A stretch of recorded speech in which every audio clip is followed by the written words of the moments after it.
മലയാളികൾക്ക് ഏറെ പ്രിയങ്കരിയായ നടിയാണ് കാർത്തിക. പുലിവാൽ കല്യാണം, മീശ മാധവൻ, വെള്ളി നക്ഷത്രം തുടങ്ങിയ ജനപ്രിയ സിനിമകളിലൂടെ മലയാളി പ്രേക്ഷകർ ഏറെ ശ്രദ്ധിച്ച താരമാണ് ഈ നടി. നിലവിൽ 10 വർഷത്തിലേറെയായി അഭിനയ രംഗത്തു നിന്നും മാറി നിൽക്കുകയാണ് കാർത്തിക. തന്റെ സോഷ്യൽ മീഡിയ അക്കൗണ്ടുകളിലൂടെ നടി പങ്കുവയ്ക്കുന്ന പോസ്റ്റുകളിൽ നിന്നും ആരാധകർ കാർത്തികയുടെ വിശേഷങ്ങൾ അറിയുന്നുണ്ട്.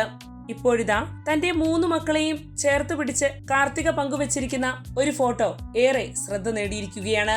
കേരള സാരിയിലുള്ള കാർത്തികയുടെ ആ ഫോട്ടോയിൽ മക്കൾ 3 പേരും ഒരേ നിറത്തിലുള്ള ഷർട്ടും മുണ്ടുമാണ് ധരിച്ചിരിക്കുന്നത്. അമേരിക്കയിലെ മിഷിഗണിൽ നിന്നാണ് ഈ ചിത്രങ്ങൾ പോസ്റ്റ് ചെയ്തിരിക്കുന്നത് എന്നത് ചിത്രത്തിൽ നിന്നു തന്നെ വ്യക്തമാണ്. തീർത്തും യാദൃശ്ചികമായിട്ടാണ് താൻ സിനിമയിലേക്ക് വന്നത് എന്നാണ് കാർത്തിക പറഞ്ഞിട്ടുള്ളത്. അതിനാൽ തന്നെ അഭിനയം നിർത്തിയപ്പോഴും കാര്യമായി ഒന്നും ആലോചിക്കേണ്ടി വന്നിട്ടില്ല നടി പറഞ്ഞിട്ടുണ്ട്. 2015 പുറത്തിറങ്ങിയ പുലൻ വിസാരണെ 2 എന്ന തമിഴ് ചിത്രത്തിലാണ് നടി ഏറ്റവും ഒടുവിൽ അഭിനയിച്ചത്.